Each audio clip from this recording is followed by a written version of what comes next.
Alhamdulillahirabbil alamin. Allahumma shalli wa sallim ala habibika Mustafa ka nabiyina Muhammadin wa ala alihi washabihi asma'in. Amma ba'du.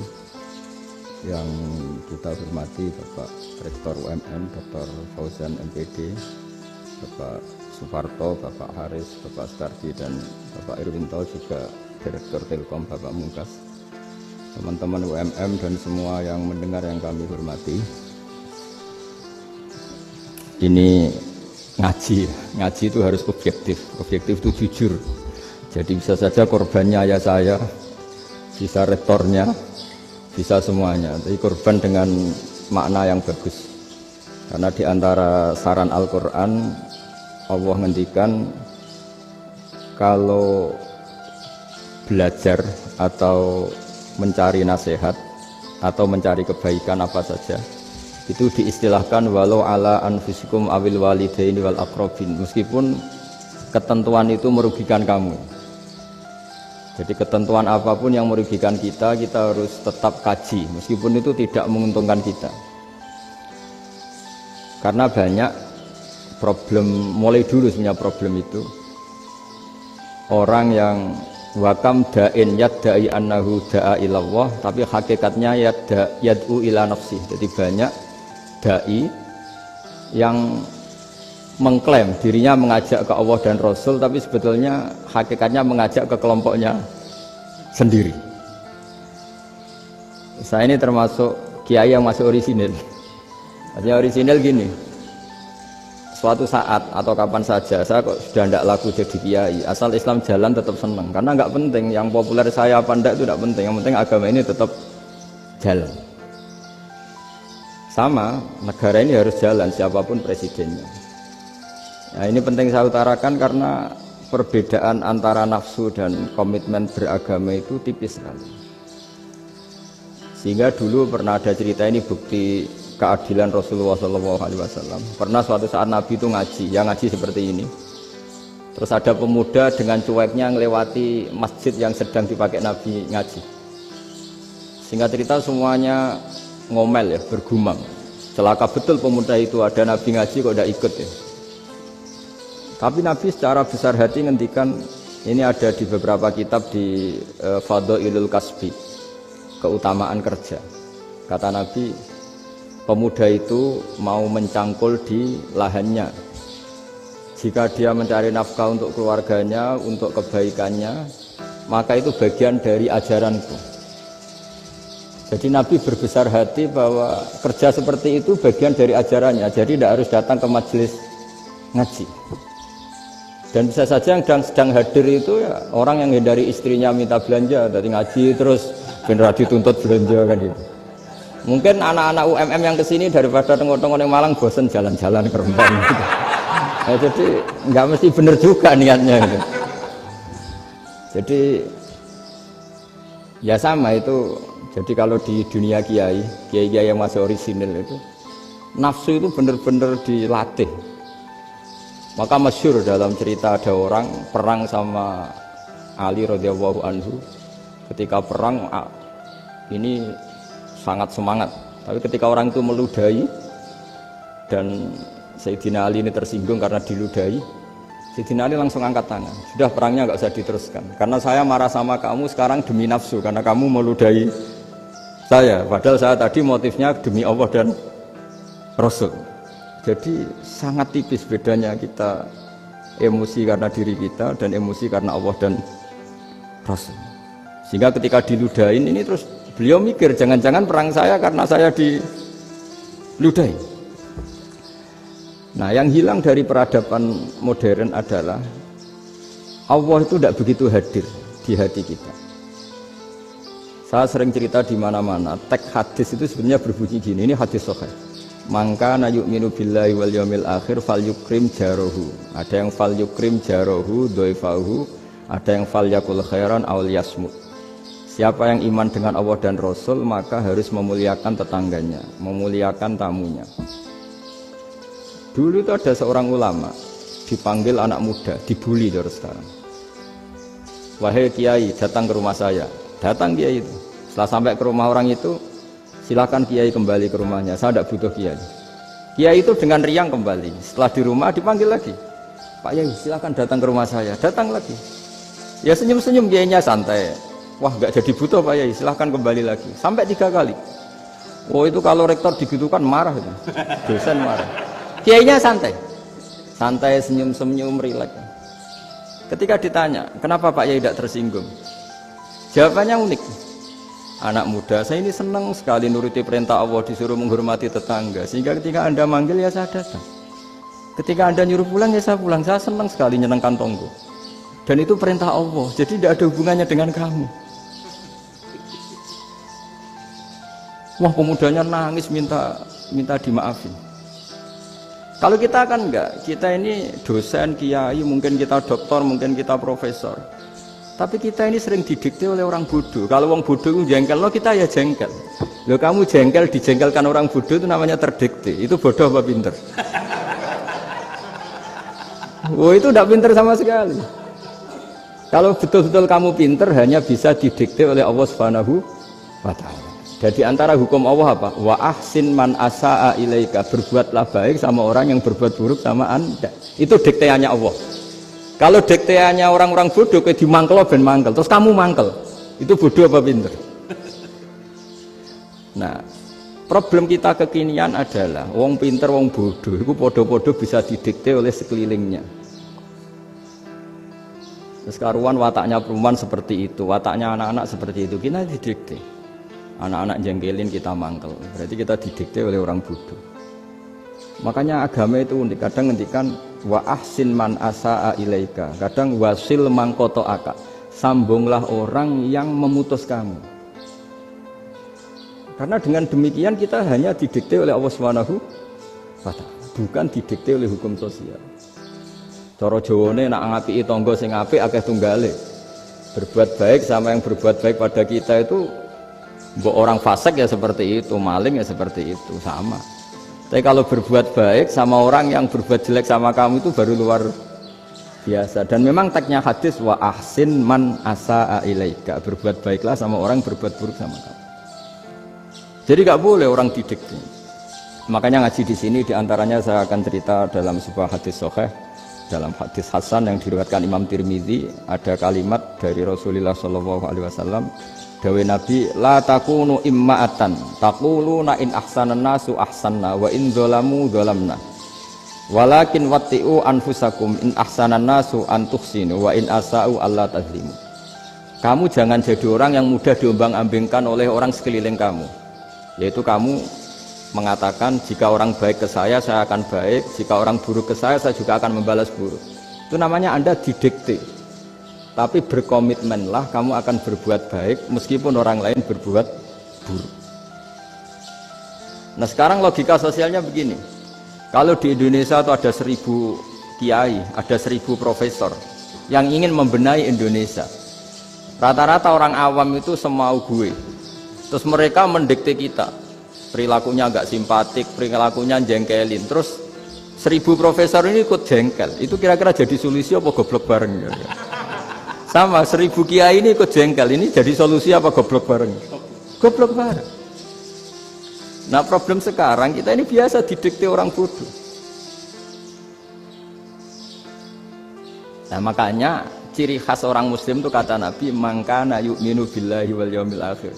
Jadi baik tetangga karena perintahnya Allah dan Rasul. Pentingnya apa? Bedanya karena berbuat baik ini perintahnya Allah, mbok tonggo apik lah kita tetap apik karena perintahnya Allah dan Rasul.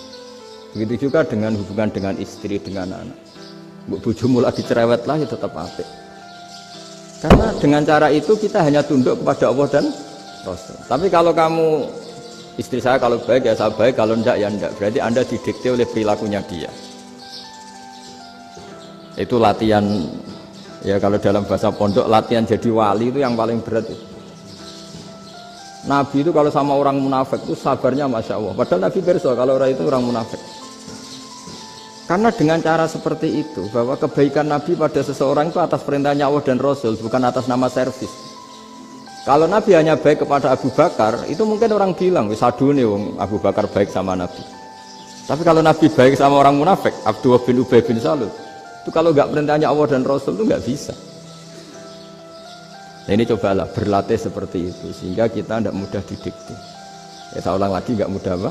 Didik. Maka di antara kebaikan Allah dan Rasul adalah bahkan orang dolim saja diberi jatah rahmat. Makanya tadi seperti mukadimah yang dibaca Pak Haris tadi, agama ini rahmatan lil alamin. Orang yang dolim saja dapat jatah apa? Rahmat, apalagi yang soleh. Nah kemudian yang perlu dicatat, kenapa kita menjadi enjoy dengan Islam? Islam itu adalah agama yang tidak didikte oleh materi. Jadi kalau Anda ingin makan enak, mungkin kalau pikiran kebanyakan orang, anak-anak muda yang milenial, yang gaul, ingin makan enak ya makan yang disukai. Misalnya sate atau bakso Malang atau apa. Kalau orang-orang yang jadi wali gak gitu cara berpikir. Ini yang masih orisinil. Ditanya, ini dunia baru kesulitan makanan, baru resesi. Cara makan enak gimana? Jawabannya lucu. Ya gampang, idamuhu alju. Idam itu lauk. Kalau kamu ingin makan lauknya paling enak apa? Alju. Kamu harus lapar banget. Sampai kalau puasa itu melihat tempe itu wah luar biasa. Tapi kalau kamu nggak puasa, air putih itu nggak menantang. Tapi kalau puasa, tempe air putih itu menarik dan Anda tetap lahap. Apa? Karena lauk terbaik adalah alju, yaitu lapar.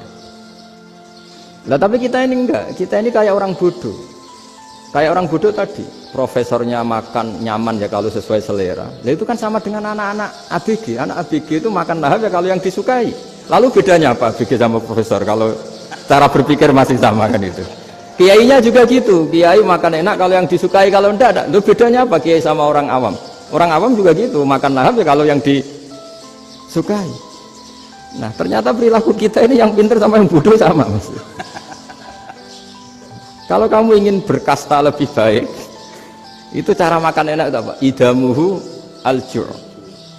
Lauk terbaik adalah karena kita sangat lapar. Makanya masyhur dalam cerita-cerita tarikh sirah nabawiyah. Nabi diberi hadiah, beberapa hadiah. Di antaranya ada yang diterima, ada yang enggak. Termasuk yang dikembalikan itu dokter. Ada seorang raja memberi hadiah Nabi dokter Tobit. Itu sama Nabi dikembalikan karena dokter ini sudah lama kumpul Nabi itu gak pernah sakit. Akhirnya dokter ini putus asa, ini gak perlu diobatin. Ketika ditanya kenapa ya Rasulullah engkau gak pernah sakit, karena kita ini kaum, kita ini komunitas masyarakat yang tidak akan makan kecuali lapar, dan kalau sudah makan berhenti sebelum kenyang. Jadi sederhana sekali pengobatan zaman Nabi. Sebagian besar penyakit itu pasti disebabkan kita ceroboh dalam hal makan. Sudah ngerti kalau durian masalah, kalau makan durian itu enggak kehitung gitu. Apalagi kalau gratisan itu tambah banyak gitu. Pola tidur juga gitu kata Nabi, dan kita tidak tidur kalau tidak sangat ngantuk. Nah, itu namanya orang-orang soleh yang sudah ada didikte materi. Kalau yang didikte materi kan bisa tidur nyenyak kalau kasurnya enak, AC gini-gini. Sebenarnya enggak, tidur enak itu ya kalau sangat ngantuk.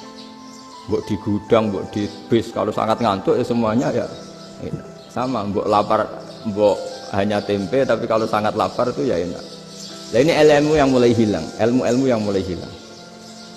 Nah, cara ibadah juga gitu. Kita ini kan, saya ini punya bapak kiai, mbah kiai. Punya guru yang sangat alim ya seorang Kiai Memun. Itu dulu kita pengkaji ilmu itu tidak pernah tahu bedanya NU dan Muhammadiyah. Karena dulu Mbah Darwis itu Kiai Dahlan itu dulu ngajinya bersama Mbah Hasyim ketika di Indonesia yang ngaji Mbah Soleh Darat. Mbah Soleh Darat itu dulu ngajinya sama buyut saya ke-6 namanya Mbah Soleh Asnawi di Kudus. Mbah Soleh Darat itu dulu alim-alimnya orang Jawa ya Mbah Soleh Darat, Soleh bin Umar. Tempatnya di Semarang, tapi beliau itu sebenarnya orang Jepara yang dekat Kudus. Setelah di Mekah, Mbah Hasyim ini mondoknya ya, mulazimnya ke Syekh Mahfud Termas. Tapi sesekali ke Syekh Khotib Minangkabau. Nah yang Mbah Ahmad Dahlan lebih sering ke Syekh Khotib Minangkabau, sesekali ke Mbah Mahfud. Singkat cerita, karena Syekh Khotib Minangkabau sudah modern ya, terlibat organisasi dunia. Pas itu beliau pengagum Muhammad Abduh, pengagum Rasid Ridho, sehingga bawaannya Mbah Dahlan itu lebih pergerakan karena beliau lebih mengidolakan Syekh Khotib. Nah, Syekh Khotib sendiri sebenarnya orang Minangkabau. Jadi beliau namanya Muhammad saja. Jadi menantunya orang Arab. Oh, itu dicibir mertuanya ini karena punya mantu orang Jawa, orang ndak Arab. Singkat cerita terus si mertuanya bilang gini, kamu jangan pernah bilang kalau orang Arab itu mansa kanal Arab, orang yang bertempat di Arab. Walakin mantakallama bi arabiyyin fasihin, tapi orang bisa ngomong Arab secara fasih. Singkat cerita, kalau kamu tidak percaya, nanti suatu saat menantu saya kalau Jumatan, tidak usah kamu kasih tahu, langsung suruh jadi khotib. Nggak usah kamu kasih tahu, sarannya tidak usah kamu kasih tahu. Kalau sekarang kan enggak. Kalau dosen mau jadi khotib kan mengumpulkan materi dulu. Lucunya di antara materinya itu dari TV, makanya jadi ribet kan khutbah sekarang. Kalau musim corona ya akan ngomong corona, musim apa yang ngomong apa. Jadi lagi-lagi didikte oleh media. Sebenarnya kalau ngomong kan sesuai kebutuhan umat, ini obatnya apa. Tapi nggak sesuai trending topik, itu kan kayak anak-anak gaul. Ini dokter kok gitu kan aneh. Singkat cerita si khotib ini nggak dikasih tahu, Syekh Muhammad tadi nggak dikasih tahu, langsung disuruh khutbah. Fatakallama bikalamin fasihin, dia ngomong fasih sekali. Bahkan ngalah-ngalahi fasihnya orang Arab asli. Semenjak itu beliau dapat gelar Al-Khotib, orang yang cakap berpidato berkhutbah. Makanya terus dia Syekh Khotib Al-Minangkabau. Jadi orang Indonesia itu luar biasa. Dulu yang namanya orang Indonesia di Arab Saudi itu dihormati sekali, karena yang ke sana itu pasti ulama. Sudah alim di Indonesia ke sana, termasuk Mbah Ahmad Dahlan, Mbah Hashim dulu karena sama-sama muridnya Mbah Soleh Darah. Lama-lama yang ke sana itu TKI TKW itu ya mulai agak dibully. Dulu Syekh Nawawi di antara ijtihad yang dihormati itu beliau mengkritik nyuwun sewu orang yang kan orang biasanya normalnya kan muji orang mati syahid. Hebat orang mati syahid itu hebat gini. Oke, kita sepakat orang mati syahid itu hebat. Tapi kata Imam Nawawi dengan syarat niatnya itu li'ila'i kalimatillah dan itu bawaan takdir. Saya ulang lagi, itu bawaan takdir, harus mati di medan perang. Tapi tidak boleh seseorang ini niat perang tapi niatnya supaya syahid.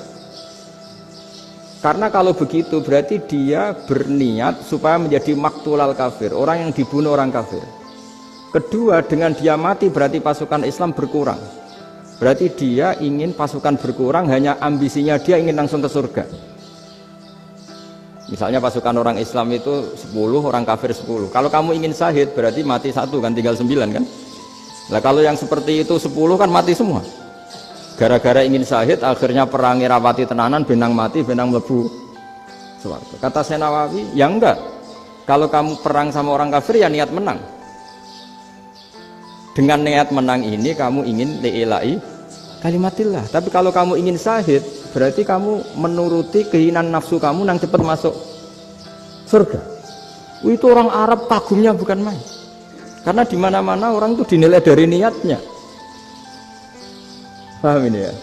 Tapi perang loh ya, dalam kondisi perang, bukan teroris. Perang itu artinya orang kafir yang ingin bunuh kita, itu perang namanya apa? Perang.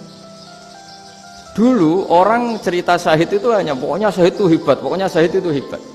Syahid di medan perang itu hebat, pokoknya syahid di medan perang hebat. Tapi ketika Syekh Nawawi memberi penjelasan ilmiah, jika kamu perang ingin cepat mati, ingin cepat syahid, artinya ini untuk pemenuhan diri kamu, karena kamu bayangkan langsung masuk surga. Kamu lupa bahwa dengan kamu dibunuh, kekuatan Islam berkurang. Akhirnya beliau memberi penjelasan, syahid itu bagus, itu sebagai takdir. Hanya takdir itu kita perang yang ingin menang, tapi takdirnya mati. Jangan dibalik, oleh perang rapati tenanan, benang mati, namun itu yang pertama, termasuk ulama yang pertama memberi penjelasan itu Syekh Nawawi. Akhirnya melahirkan kekaguman yang luar biasa dengan tafsir Munirnya itu. Terus beliau itu orang yang rileks kalau menjelaskan ilmu.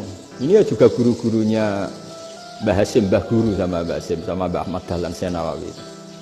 Jadi dulu yang alim di Arab itu ada Syekh Nawawi, ada Syekh Khotib Minangkabau, ada Syekh Bakir Jogja, ada Syekh Mahfud Termas. Itu orang Indonesia banyak sekali yang alim.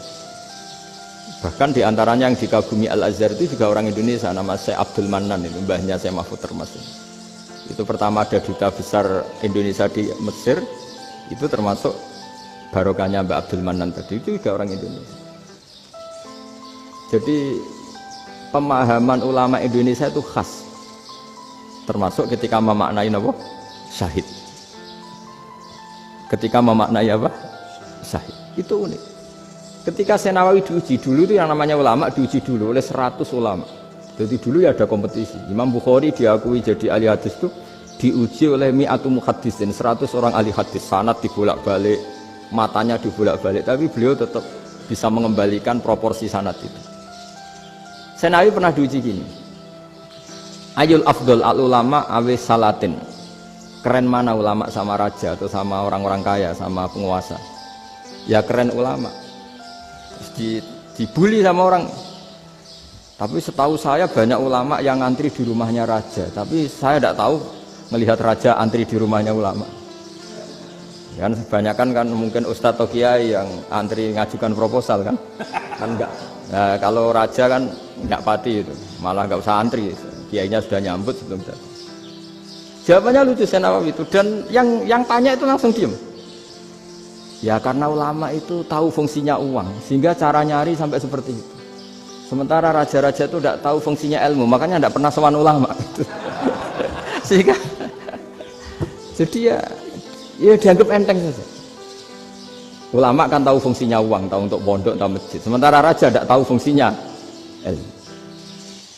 Jadi itu khas Jawa ya. Khas Jawa, khas Indonesia. Apa-apa yang menurut orang banyak dengan tanda kutip itu buruk atau baik, itu orang Jawa menafsirkan tuh gampang saja. Sehingga semenjak itu Jawa itu dipandang betul. Saya punya kitab namanya Qadhayal Haji wal Umrah. Itu terbitan Hayatul Ulya Arab Saudi, milik Wahabi. Itu diantara fatwa yang dipakai untuk solusi muskilatul haji, problem-problem haji kekinian. Itu fatwanya syekh-syekh yang dari Indonesia. Termasuk Syekh Khotib Minangkabau, Syekh Nawawi Banten, Syekh Bakir Nur Jogja. Misalnya begini, dalam fatwa-fatwa yang menyulitkan kita ya, sampai sekarang jadi perdebatan. Ketika Safa dan Marwah itu dengan batas tertentu, saya ulang lagi dengan batas tertentu, mau tidak mau atas nama kebutuhan, itu kan butuh perluasan. Karena kalau naik turun itu mudah disepakati ulama. Jadi misalnya gini ya, saya punya tanah seluas ini. Pasti orang akan mengatakan sampai bawah ya tanah saya, sampai atas tanah saya. Itu mujma' alaih, itu disepakati. Jika Nabi ngendikan al-Ka'bah min tuhumil ardi ilas sama Ka'batun. Ka'bah sampai ujung bumi, sampai ke aras semuanya Ka'bah. Sehingga tidak ada perdebatan ulama ketika Masjid Haram ditingkat, kemudian yang di atas sholat. Tetap dia menghadap Ka'bah. Tidak harus diluk melihat di bawah, enggak. Karena Ka'bah sampai langit. Sama, tanah Anda kamu tingkat sampai 10, nggak ada tetangga protes. Karena bawah sampai atas tanah Anda. Tapi kalau diperluas, tanah Anda kamu luaskan setengah meter saja atau 3 cm saja, iso geger mbek tonggo. Karena di mana-mana batas itu ya tadi, kalau atas bawah miliknya, kalau samping enggak. Pertanyaannya, perluasan Mina itu ke samping. Perluasannya Matof yang Mas'a itu juga ke samping. Geger kan ulama dunia. Bagaimana hukumnya Mina Jadid? Mina yang diperbarui atau Mina yang diperluas. Itu diantara rujukan baik yang membolehkan maupun yang menentang. Itu ya syekh-syekh Indonesia. Itu orisinal tuh. Saya punya kitab orisinal terbitan Hayatul Ulya, kira-kira ya kemenaknya Arab Saudi kalau di Indonesia itu. Itu yang dirujuk dawuh Syekh Nawawi, dawuh Syekh Khotib Minangkabau. Karena apa? Ada logika khas Jawa. Misalnya begini. Meskipun saya tidak perlu fatwa Mina Jadid sah apa enggak, memang jadi perkhilafan ulama. Misalnya kampung ini dinamai Mina. Pertanyaannya gini, tanah yang di samping ini bisa milik Anda apa enggak? Ya bisa Gus kalau dibeli atau dihibahkan. Berarti tanah di samping Anda menjadi milik Anda karena ada proses pengambil alian lewat beli maupun hibah. Nah masalahnya ini negara itu berhak menganeksasi atau memasukkan ini sebagai Mina. Itu ulama Jawa kalau ditanya, alasannya apa? Fa innal muttasila bis-syai' hukmu dzalika syai'. Karena yang gantet, yang mutasil itu bisa dihukumi seperti sesuatu itu. Jadi kalau ini mina, ya yang gantet mina ini ya bisa dikatakan mina. Beda dengan membuat mina malang mina, wah itu tidak bisa, tidak mutasil kan? Itu enteng sekali ulama Jawa. Satu ya tentu karena kebutuhan, tapi asal masih al-muttasilu bihi, yang masih tanah yang masih mutasil. Nah, ketika perluasan mas'ah antara sofa dan marwah kan misalnya ini batas luasnya sofa, ini batas luasnya marwah. Lalu atas nama kebutuhan, sofa marwah itu sampai sini. Sampai agak meluas ke sini. Itu geger Arab Saudi. Wah, ini gimana? Padahal tawaf itu harus antara gunung Sofa dan gunung Marwah. Sa'i itu ya. Tapi kalau istilah Quran memang tawaf sama-sama. Makanya apa? Inna Sofa al-Marwata min sya'airillah faman hajjal baita wa i'tamara fala junaha alaihi ayyat tawafa. Nah, jadi kalau istilah sa'i di Quran itu masih tawaf. Karena harus ada, kalau bisa lah, bukan harus. Kalau bisa memang harus ada unsur muternya. Kita kalau sa'i kan dari sini Sofa sampai sini Marwah. Terus kan agak muter ke sini. Nah, kan agak membentuk lingkar, nah, makanya Quran tetap mengistilahkan apa? Tawaf. Jadi bukan sini ke sini terus sini ke sini kan enggak, tapi sini sampai sini terus muter kan, terus sini. Jadi antara setar dan selama ini prakteknya kan gitu ya. Sofa ngambil sini, terus ke sini, terus agak muter. Nah, karena ada unsur agak muter ini terus orang menyebut apa? Tawaf. Tapi itu bukan syarat sah, ini cerita ideal. Saya ulang lagi ya. Gunung Sofa itu puncaknya atau pucuknya kalau dalam bahasa Jawa itu ya hanya segini, ini sampai sini. Nah, kelompok Islam yang fikih keras nggak boleh diperluas karena Allah memilih tempat ini itu spesial, jadi nggak boleh ke yang lain. Tapi ketika kebutuhan mendesak, mau tidak mau harus diperluas. Itu jawabnya Kiai Jawa lucu. Gunung sing ketok iku sing dhuwure tok.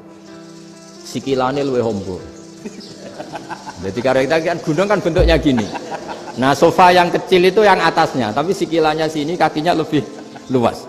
Jadi boleh perluasan asal tidak melebihi kakinya. Nah, dihitung ya lebih luas. Jadi Kiai Jawa itu kayak wong delok gunung Penanggungan, kayak gunung Arjuna. Di mana-mana puncak gunung itu lebih kecil timbang kakinya. Artinya diperluas ini bukan berarti tidak di sofa dan tidak di, nah, itu khasnya Jawa. Jadi jangan kira orang Jawa itu udah hebat-hebat sekali. Termasuk perkembangan hotel di Arab Saudi. Itu dulu sebelum ada hotel, buyut saya kelima atau keenam dulu haji, namanya Badur Rahman. Itu kalau mau ingin apa ya, menghindari terik matahari itu masuk gua. Itu masuk gua itu hanya separuh badan, kakinya di luar. Jadi jangan bayangkan kalau gua di Indonesia kayak gua Akbar di Tuban orang bisa masuk jalan-jalan, enggak. Gua di Arab itu kayak cepitan batu, tidak sampai masuk. Sehingga kepalanya dimasukkan, kakinya masih kena matahari, saking panasnya Arab Saudi. Sehingga dalam bayangan hijrah ketika Nabi bersembunyi di gua apa? Sur. Itu kata Abu Bakar, kalau orang kafir melihat kakinya pasti melihat kita karena nggak bisa masuk penuh. Jadi orang itu mau dempes tok. Sehingga ya kira-kira luasnya gua ya paling segini. Makanya guyonannya kiai-kiai itu untung nggak kayak gua Indonesia. Kalau kayak gua Indonesia laba-labanya capek karena luas sekali. Jadi jangan bayangkan gua Arab tuh kayak gua Indonesia. Makanya bayangannya andai kan orang tuh melihat ke bawah pasti melihat kita karena orangnya nggak bisa masuk penuh, nggak bisa masuk 100%. Ya kayak cepitan batu lah mirip. Itu kan mirip Gunung Uhud. Gunung Uhud kata Rasulullah, nanti kalau kamu perang itu di atas, menang atau kalah di atas. Musuh biar di bawah. Dengan di atas kamu bisa mana? Jangan bayangkan kayak Gunung Merapi, kayak Gunung Penanggungan. Lah kalau Gunung Penanggungan mana ke bawah yang layang kan? Jadi gunung di Arab itu kayak bukit. Ya sampean pernah kan ke Uhud itu ya sama ini aja tinggi ini kan? Nah ini yang ada, mulai ada mis, makanya nerjemah itu susah di Indonesia. Karena jabal itu udah harus tinggi. Kalau tinggi nggak bisa manah dari atas ke bawah kan nggak ngefek kan. Sama kalau ke Uhud gunungnya kan pendek sekali sehingga yang manah dari atas ke bawah ya kalau kena musuh ya celaka karena memang deket. Nah kalau gunung Indonesia manah dari atas ke bawah yang keleyang nggak ngefek. Nah itu susahnya nerjemah bahasa Arab ke kita. Jadi apa ya?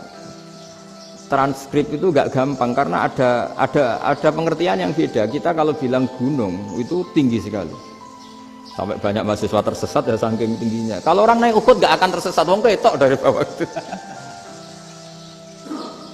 Nah ini pentingnya ngaji ya. Jadi akhirnya ulama-ulama Indonesia itu dipakai rujukan. Jadi mulai Mbah Hasyim, Mbah Ahmad Dahlan sampai era buyut-buyut itu masih orang alim. Lama-lama yang di Indonesia ini orang-orang yang bodoh. Sehingga orang Jawa kalau ke sana dibully, ya Jawa tak kuluh kaya. Orang Jawa itu penggaweannya itu mangan ulo, makan ular. Karena belut itu kalau di kamus itu persis ular. Dulu itu kan kamus tidak full color. Gara-gara gak full color, gambar belut sama ular itu sama. Belut itu belut sama ular kalau nggak full color gambarnya sama apa enggak? Sama. Terus orang Jawa itu kan masih banyak yang makan bajing itu apa? Ketupai itu. Bajing kalau digambar tidak full color sama dengan tikus. Gambar yang tidak warna hitam putih. Sehingga kita ini dibully pemakan tikus dan pemakan ular. Karena belut itu persis ular kalau digambar yang tidak full color. Sampai datang Syekhona Khalil, datang ulama ngarang kitab ya judulnya Al-Belut karena nggak terima bangsanya dinyak makan apa? Ular. Terus dikarang wal belut hayawanun bakhriyun, terus ya isu fi kadza wa kadza, itu beda dengan al-hayyah, itu diterangkan mulai bisa nerima. Terus sistem hotel juga gitu. Sampeyan tanyakan dalam sejarah dulu orang Sedayu ada namanya Syekh Mukhtar. Syekh Mukhtar bukan bikin rumah besar yang siapapun orang Indonesia haji itu nempat di sana. Nah ini yang menginspirasi akhirnya ada hotel. Dulu Syekh Mukhtar hanya menyediakan untuk hujat-hujat Indonesia. Lama-lama jadi hotel. Nggak mau saya mau cerita. Kata Mbah Mun sering cerita. Kenapa wama arsalnaka